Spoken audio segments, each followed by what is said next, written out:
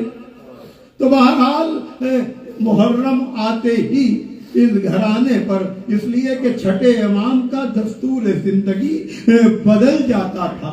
پتا ہے آپ کو کہ امام کے یہاں اب کہا جاتا ہے کہ پھر چہرے پر تبسم کے آثار نمودار نہیں ہوتے تھے۔ جب کوئی پوچھتا تھا یہ انداز بدل کیوں گیا تو چھٹے امام کہتے تھے ارے اسی مہینے کی 10ویں تاریخ میں میرے جد مظلوم حسین کو کربلا میں 3 دن کا بھوکا پیاسا۔ جزاکم ربکم، خداوند عالم آپ کے اس گریے کو شرف قبولیت عطا کرے۔ اپنے کو آمادہ کیجئے، اپنے کو تیار کیجئے آنے والی محرم کی تاریخوں کے لیے، اس لیے کہ نجف کے خطیب نے علامت ایمان میں سے ایک بات عجب طرح سے بیان کی کہ اگر آپ کو خود اپنے ایمان کا اندازہ لگانا ہے کہ آپ کے ایمان کی گہرائی کتنی ہے تو آپ یہ دیکھیے کہ محرم کی تاریخوں کے گزرنے کے ساتھ آپ کی کیفیت میں کتنی تبدیلی ہوتی ہے۔ اس لیے کہ جیسے جیسے ہم اور آپ عاشور سے قریب ہوں گے ویسے ویسے ہمارا انداز زندگی بھی بدلنا چاہیے۔ جتنی زیادہ سادگی ہو سکے، جتنی زیادہ ان 10 دنوں میں ہم اپنے کو ذکر حسین کے لیے آمادہ کر سکیں، تیار کر سکیں، اور اپنے گھر والوں کے درمیان بھی یہ لگے کہ کسی اجڑے ہوئے گھر کا ماتم ہے۔ آپ حضرات کو عشرے کے موضوع کا علم ہے، دعوت ذوالعشیرہ، غدیر، ثقیفہ، فدق اور کربلا۔ یہ الگ الگ بھی آپ سوچ سکتے ہیں اور ذکر بھی ہوگا، لیکن دوسرا رخ یہ ہے کہ دعوت ذوالعشیرہ اور کربلا، غدیر اور کربلا، ثقیفہ اور کربلا، فدق اور کربلا، اس لیے کہ کربلا کا ان سب اہم ترین واقعات سے بہت گہرا تعلق ہے۔ 40-45 منٹ کی گفتگو روزانہ رہے گی انشاءاللہ۔ مصائب میں کمی نہیں کی جائے گی۔ گفتگو کے لیے جن مقدس، مبارک اور ناقابل فراموش الفاظ کو ذریعہ بنایا گیا ہے وہ الفاظ نہج البلاغہ کی زینت۔ نہج البلاغہ کا میں ادنا سا طالب علم ہوں، علی اکثر مولا کائنات کے کلام ہی سے گفتگو کا آغاز کرتا ہوں۔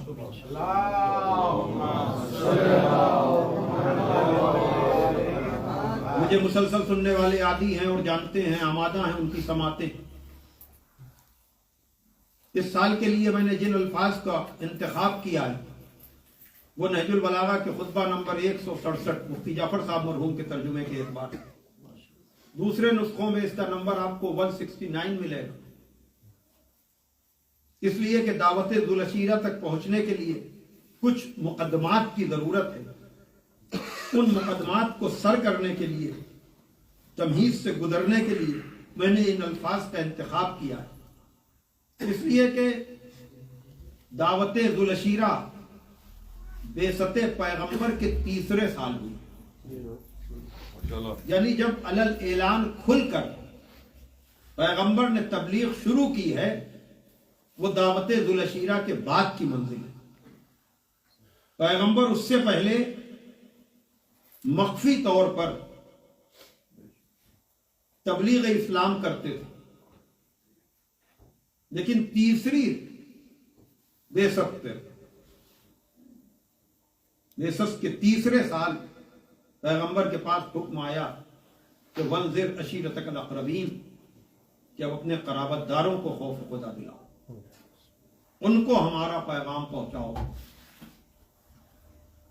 تو میں نے جن الفاظ کا انتخاب کیا ہے وہاں ارشاد ہو رہا ہے کہ بے شک اللہ نے مبعوث کیا، ان اللہ باسا رسولا ہادیا، بے شک اللہ نے مبعوث کیا رسول کو ہدایت کے لیے، بولتی ہوئی کتاب اور قائم رہنے والے دین کے ساتھ۔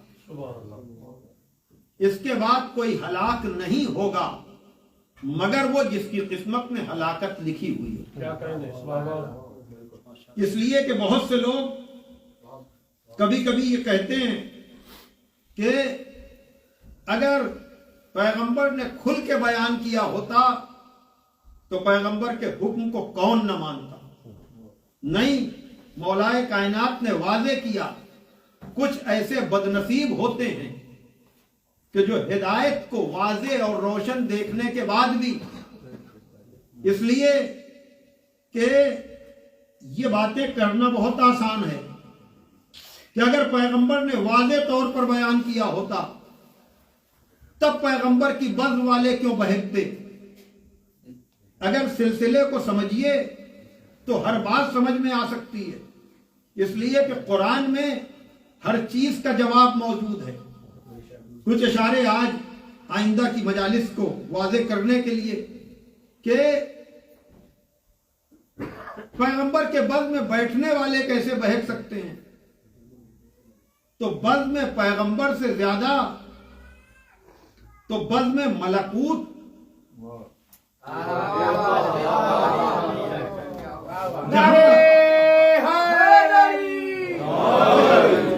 اور اس میں اس بات کا بھی جواب ہے کہ پیغمبر نے، اس لیے کہ اشتباہات اور شکوک و شبہات کب کس کے دل میں پیدا ہو جائیں، اسی لیے قرآن نے واقعات کو بالکل کھول کے بیان کیا ہے، ورنہ ماضی کے تذکرے کی ضرورت نہ پڑتی۔ واہ واہ واہ ماشاءاللہ۔ لیکن اگر ماضی کے واقعات نہ ہونا تو پیغمبر کی زندگی کے بہت سے واقعات کو آدمی قبول ہی نہ کرے، اور انہی میں سے ایک یہ مسئلہ بھی ہے، چاہے اصحاب کا مسئلہ ہو چاہے ازواج کا مسئلہ ہو۔ بڑا دھوکہ دیا جاتا ہے اس حوالے سے کہ اگر وہ برے ہوتے تو بزم میں پیغمبر میں جگہ کیوں پاتے، یا اگر وہ غلط ہوتی تو رسول کے گھر میں جگہ کیوں پاتی؟ تو کیا آپ نے قصہ آدم و ابلیس بھی نہیں سنا؟ آپ یہاں بزم میں پیغمبر کا رونا رو رہے ہیں، وہاں ابلیس ہونے کے باوجود اور اس کو اپنے سجدوں پر ناز تھا۔ تو سوال یہ پیدا ہوتا ہے، آپ نبوت و امامت کے حوالے سے یہ کہتے ہیں کہ اگر نبی کو ان کی گمراہی کا پتہ تھا تو اپنی بزم میں جگہ کیوں دی؟ اگر نبی کو ان کی گمراہی کا علم تھا تو اپنے گھر میں جگہ کیوں دی؟ تو نبی اور امام کے علم پر تو آپ بحث کر سکتے ہیں جو غلط ہے، لیکن علم خدا پر تو آپ کوئی بحث نہیں کریں گے نا۔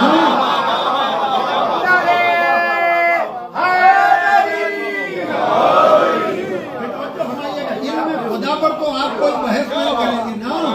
کیا یہ کوئی کہہ سکتا ہے کہ کیا خدا کو علم نہیں تھا کہ ابلیس سجدہ آدم نہیں کرے گا؟ تو اگر علم تھا تو اسے بزم ملائکہ میں جگہ کیوں دی؟ نہیں، جملہ سنیے گا، آپ کو پتہ ہی نہیں، یہ اللہ کی حکمت ہے کہ جو جتنا بڑا گمراہ ہوتا ہے، عجب جملہ ہے، جو جتنا بڑا گمراہ ہوتا ہے اس کو اتنی بلندی سے پہچنواتا ہے اللہ، تاکہ بہکنے والے اس کا اتباع نہ کریں۔ صلوات ہے محمد وآل محمد کا۔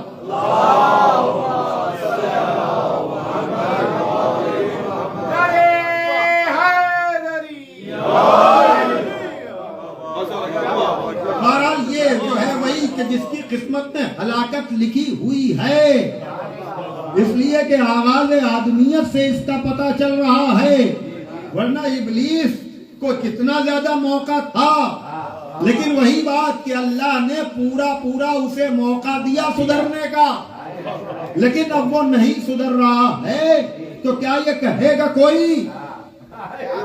بھائی توجہ فرمائیے گا کہ اگر بزم ملائکہ کے ماحول میں اتنا اثر ہوتا تو ابلیس کیوں بہکتا؟ نہیں بھیا، یہ ملائکہ کے بزم کی کمی نہیں ہے، یہ فطرت ابلیس کی کمی ہے۔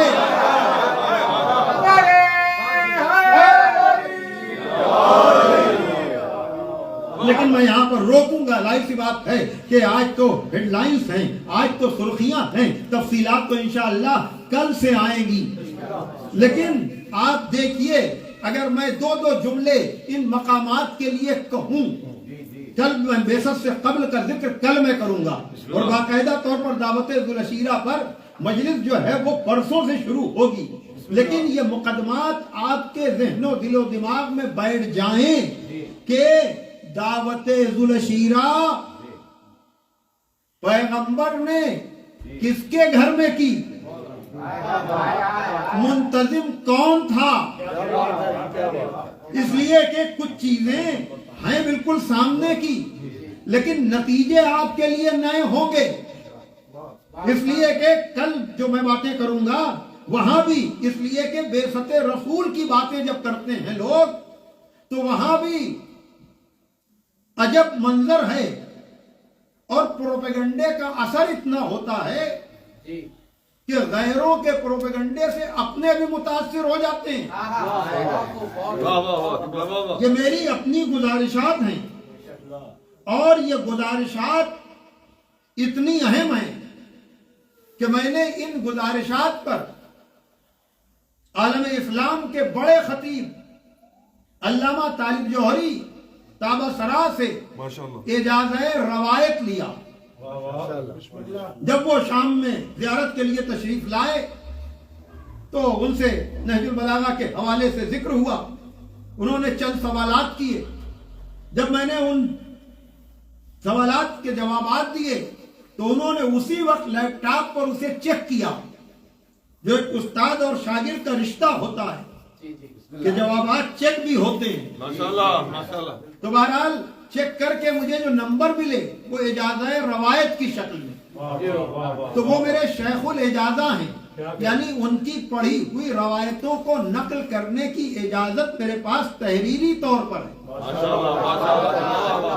تو یہ بھی اسی میں سے ایک چیز، خود یہ والی بات تو نہیں تھی لیکن وہ بات بھی شاید آئے، لیکن یہ ایک بات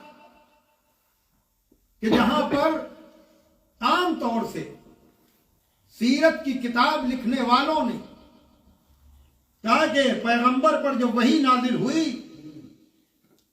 تو پیغمبر کے سینے کو چاک کیا گیا، معاذ اللہ، اور سیاہ نقطے کو نکالا گیا، اور وحی کے منظر کو بیان کرنے کے لیے کہا گیا کہ پیغمبر کو پتہ نہیں تھا کہ کیا ہو رہا ہے، وہ تو جا کر کے اپنی زوجہ جناب خدیجہ سے کہا کہ مجھ پر یہ کیفیت طاری ہوئی ہے، اور جناب خدیجہ نے جا کر کے اپنے چچا زاد سے ورقہ بن نوفل سے یہ کیفیت بیان کی۔ ورقہ بن نوفل نے کہا کہ تم جو آثار بتا رہی ہو اس سے اندازہ لگ رہا ہے کہ تمہارے شوہر پہ ناموس کا نزول ہوا ہے، یعنی ملک نازل ہوا ہے، یعنی نبی کو پتہ نہیں۔ اب یہاں پر علامہ ابن خطیب آل محمد علامہ اظہر حسن زیدی ایک لطیف نقطے کی طرف اشارہ کرتے ہیں، کہتے ہیں کہ ورقہ بن نوفل، ورقہ جانتے ہیں، ورقہ تو بہرحال نام ہے لیکن اسے تبادر ورقے کی طرف بھی ہوتا ہے، یعنی پیج، صفحہ، تو کہا کہ کتنے افسوس کی بات ہے کہ جس نبی کے قلب پر پوری کتاب نازل ہو، جس نبی کے قلب پہ پوری کتاب نازل ہو، اس کی تصدیق ایک ورقہ کرے۔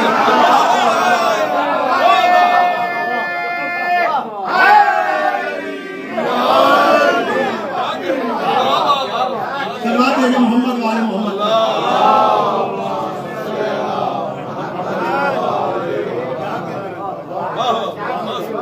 ایک باوا نے بہن نعرے صلوات بھیج دی۔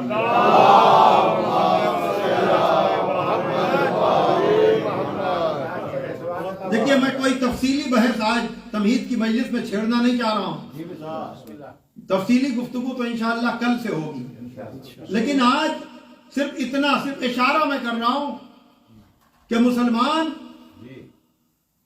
دشمنی آل محمد میں محمد کے ساتھ بھی انصاف نہیں کرتا۔ وہ فلسفے کو دوستان سمجھ لیں بس، کہ چونکہ نبی کے بعد جنہیں ہم مانتے ہیں، جس کا وعدہ نبی نے دعوت ذوالعشیرہ میں کیا تھا، ماشاءاللہ ماشاءاللہ، توجہ فرمائیے گا، نبی نے دعوت ذوالعشیرہ میں باقاعدہ طور پر وعدہ کیا تھا، قولوا لا الہ الا اللہ تفلحوا کے پیغام کے بعد نبی نے کہا تھا کہ اس امر میں جو میرا ساتھ دے گا، وہ میرا وسیع ہوگا، وزیر ہوگا، خلیفہ ہوگا۔ میں آج ذرا سا احتیاط کر رہا ہوں، اس لیے کہ مجھے تمہید کی منزلوں کو طے کرنا ہے۔ وعدہ نبی نے کیا تھا، اور اس وعدے کا گہرا تعلق ہے غدیر سے۔ توجہ کیجئے گا، دعوت ذوالعشیرہ سے ڈائریکٹ تعلق ہے غدیر کا، غدیر کا ڈائریکٹ ربط ہے دعوت ذوالعشیرہ سے، اور غدیر کو نہ ماننے کا نتیجہ ہے سقیفہ۔ سقیفہ ایسی سازش کا نام ہے کہ جو ایسی ظلمت ہے، جو ایسی تاریکی ہے، جو ایسی گمراہی ہے کہ جس سازش کے بعد، میں نے کہا نا میں آئندہ کی مجالس کے لیے صرف اشارے کر رہا ہوں آج، یعنی اس تاریکی، اس ظلمت، اس گمراہی کا آپ اندازہ اس سے لگا سکتے ہیں کہ جو ہر میدان میں تلوار لے کر آ جاتا تھا، سازش کچھ اتنی گہری تھی کہ اسے خاموش ہونا پڑا۔ لیکن یہ عظمت زہرا کا کمال ہے کہ جہاں صاحب ذوالفقار خاموش ہوتا ہے، وہاں زہرا فدق کے خطبے کے شکل میں بولتی ہے۔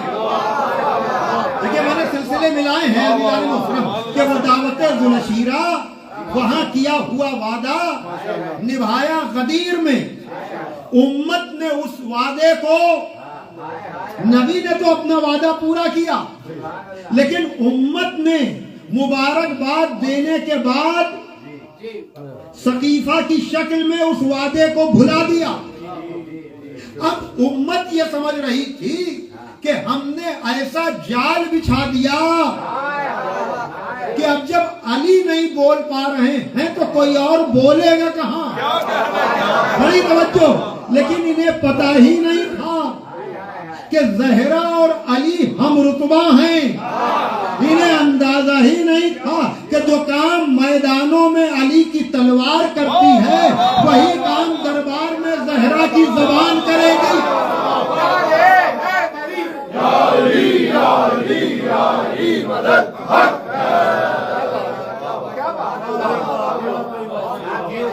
عظمت شہزادی مدینہ میں بآواز بلند صلوات۔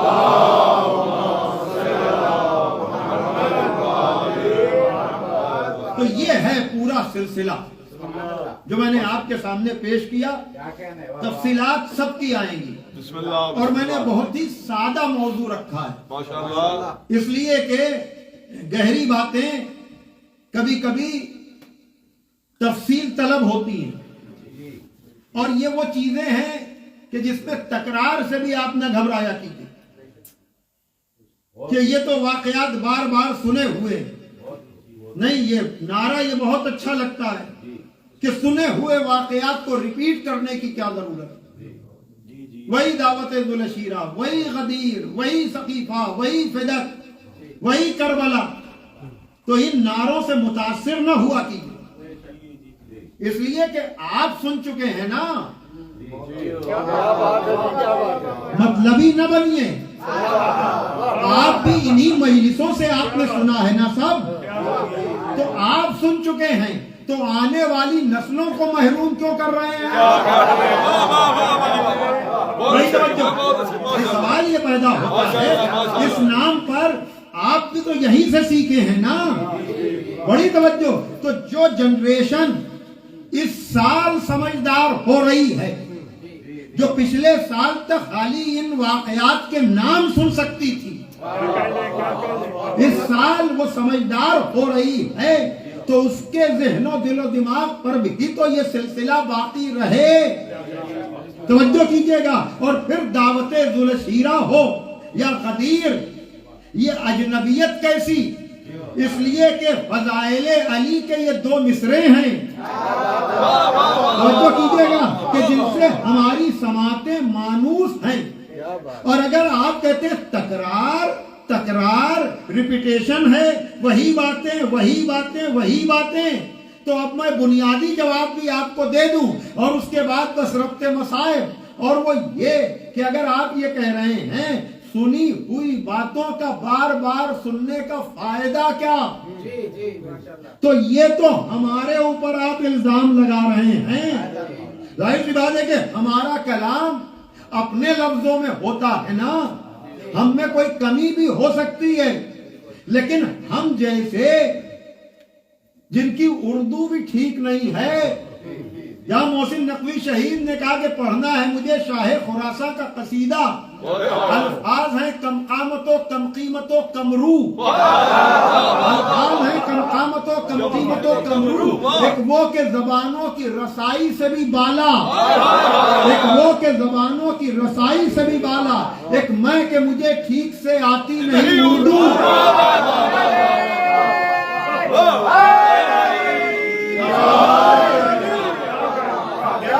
تو ہمیں تو اردو بھی ٹھیک سے نہیں آتی بھائی، لیکن اب ہم بات کر رہے ہیں خالق کلام کی، جو کلام کا خالق ہے نا، جو ہم جیسے لوگوں کا پیدا کرنے والا ہے نا، اور ہمارا ہی نہیں، جو محمد والے محمد علیہ السلام کا بھی خالق اور مالک ہے. توجہ کیجئے گا. اس کا پیغام نبی کے ذریعے سے جو نماز جیسی عبادت کے لیے آیا ہے، بھائی توجہ فرمائیے گا. بھائی طریقہ نماز تو وہ حکم خدا نبی نے بیان کیا ہے نا، اس میں کسی بندے کا تو دخل نہیں ہے. تو آپ بتائیں قرآن کے سورے کتنے ہیں؟ بڑی توجہ. قرآن کے سوروں کی تعداد بولیے 114. اور یہ سارے سورے اللہ کی طرف سے ہیں نا. آپ کہہ رہے ہیں چند ہی واقعات کی تکرار کیوں ہوتی ہے؟ ارے تکرار سے آپ غلط پروپیگنڈے نہ کیجئے، ورنہ ہم آپ سے پوچھیں گے کہ بھائی جس طرح سے آپ کہتے ہیں کیا اسلام میں یہی چند واقعات ہیں جنہیں بار بار ریپیٹ کیا جاتا ہے؟ تو ہم تو چند واقعات ریپیٹ کرتے ہیں. ذرا آپ بھی تو جواب دیجئے کہ یہ نماز جیسی عبادت میں یہ 10 دفعہ یہ سورہ حمد کی تکرار کیوں ہو رہی ہے؟ بھائی صلوات ہے محمد والے محمد پر.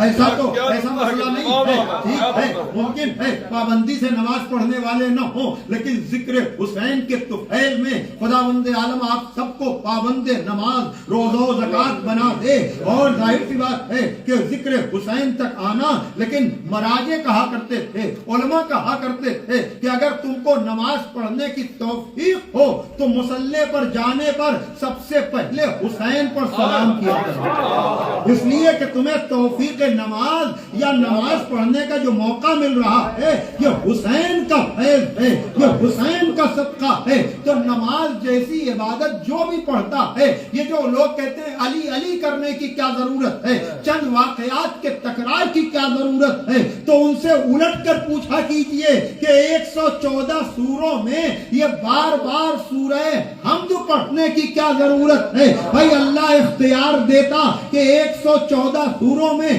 جو سورہ تم چاہے پڑھو، نہیں تمہیں کیا پتا کہ پروردگار عالم نے سورہ حمد کی تکرار کیوں کرائی ہے؟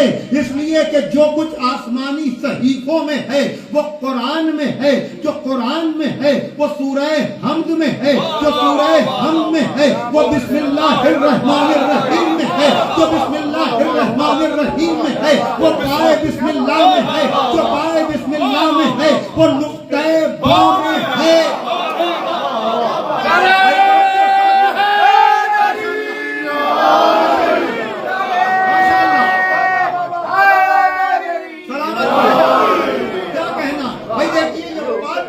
جس کے لیے ہمیں محنت کرنا ہی نہیں ہے، میں نے کہا میں تو سامنے کی باتیں پڑھ رہا ہوں بھیا، نماز روزے میں یعنی کچھ لوگوں کو فضائل میں فضائل نظر نہیں آتے، یہاں اعمال میں نکاتے فضائل نکال لیتے ہیں۔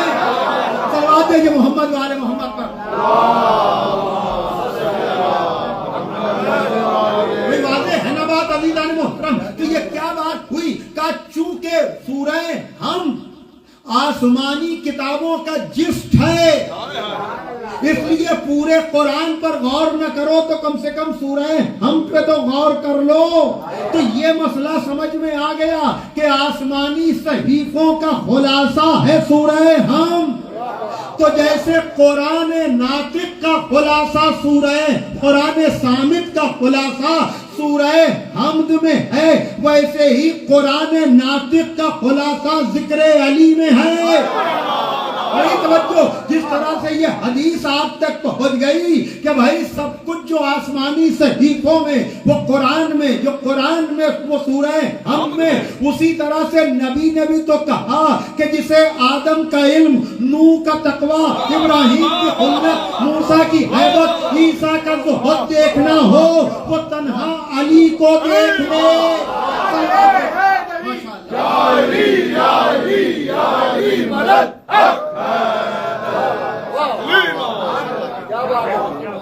صلوات پڑھ دے محمد والے محمد۔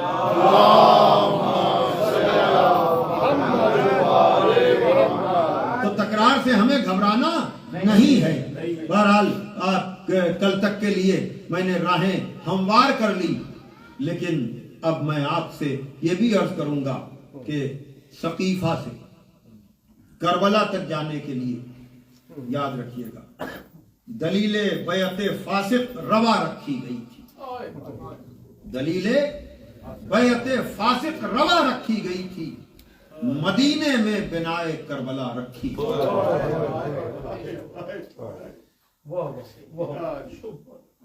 ہاں، جو کچھ مدینے میں ہو گیا، اور وہی بات کہ کربلا ہر مسئلے کا جواب ہے۔ اگر کربلا نہ ہوتی نا تو مدینے میں ہونے والے مظالم پر پردہ پڑا رہا۔ بڑی آسانی سے کچھ بدبخت کہہ دیتے ہیں کہ کیا نبی کی بیٹی پر جلتا ہوا دروازہ۔ خدا کی قسم، اگر کربلا کو مائنس کر دینا تو یہ مصائب لوگوں کی سمجھ میں نہ آئے، لیکن اگر 4 سال کی بھتیجی کے تماچے لگ سکتے،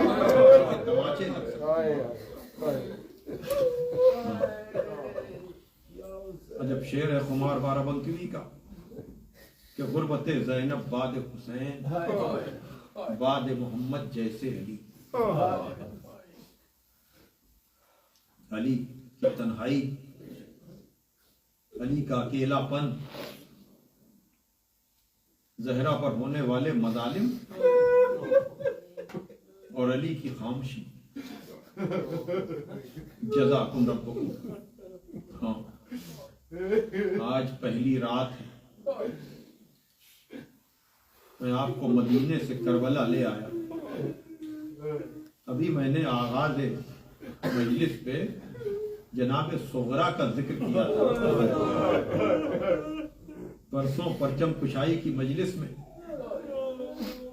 نے ذکر کیا تھا کہ جب یہ قافلہ چلنے لگا ہے تو بار بار مولا حسین نانا کی قبر پر گئے۔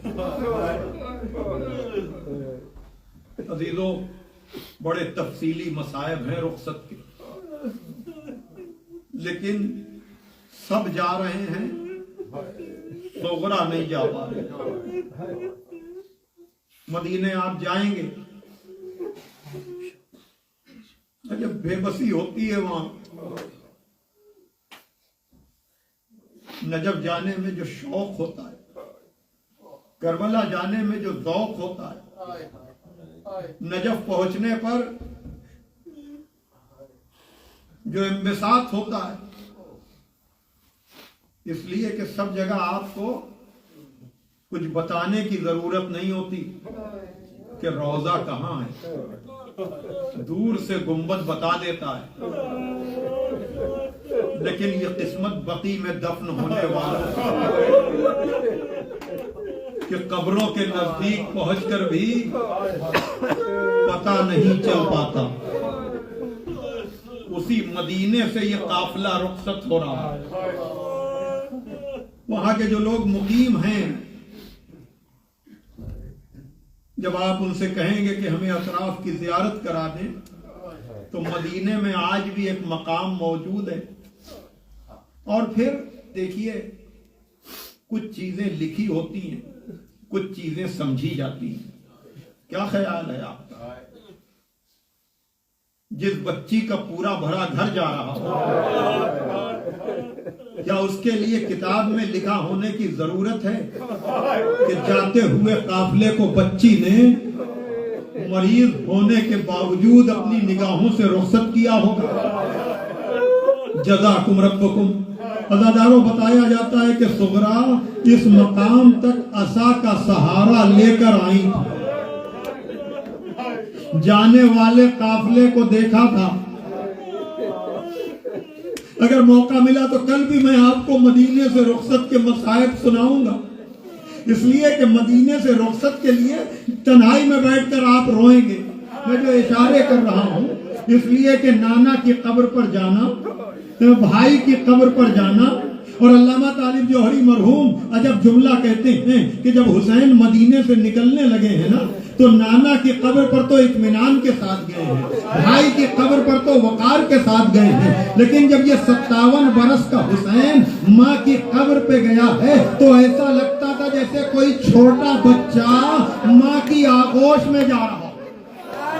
جزاکم ربکم۔ تو جب 57 برس کے حسین کا یہ عالم ہے رخصت کے وقت، تو صغرا کے دل پہ کیا گزر رہی ہوگی؟ تو صغرا عصا کا سہارا لے کر کے حسین کے قافلے کے پیچھے پیچھے آئی ہیں۔ ہاں عزادارو، اب آپ کو میں اشارے خالی کر رہا ہوں کہ رخصت کے منظر میں جناب ام سلمہ کا احوال سنایا جائے۔ کل پرسوں میں نے جناب ام البنین کا ذکر کیا تھا، یا جناب صغرا کا ذکر کیا جائے، لیکن اگر بات کو سمیٹ کر بیان کیا جائے تو خلاصہ یہ ہے کہ اب کسی کتاب کی ضرورت نہیں ہے۔ میں آپ کے دل و دماغ پہ یہ چھوڑ رہا ہوں کہ آپ مجھے بتائیں کہ وہ قافلہ جس میں 18 بنی ہاشم، توجہ کیجئے کہ دیکھیے میں آپ کی سماعتوں پر چھوڑ رہا ہوں، جائیے آج کی رات ہے، کل تک مجالس میں جانے سے پہلے یہ سارے منظر کو اپنے ذہنوں میں آپ خود سوچئے گا کہ جب یہ قافلہ مدینے سے نکل رہا ہوگا تو اگر 18 گھوڑوں پر بنی ہاشم سوار ہے، اونٹوں پر پورا سامان بار ہے، جزاکم ربکم، اور پھر بیویوں کے لیے اونٹوں پر اماریاں لگائی گئی ہیں، تو کیا آپ تصور کر سکتے ہیں جب صغرا نے اس جاتے ہوئے قافلے کو دیکھا ہوگا تو صغرا کو یہ قافلہ کتنی دور تک نظر آیا ہوگا؟ جزاکم ربکم۔ تصور کر لیا نا آپ نے، صغرا نے تو جس قافلے کو رخصت کیا ہے وہ قافلے کا تصور صغرا کے ذہن میں یہ ہے کہ یہ بہت بڑا قافلہ ہے، لیکن اپنے دلوں پر ہاتھ رکھیے، جس صغرا نے 28ویں رجب کو ایک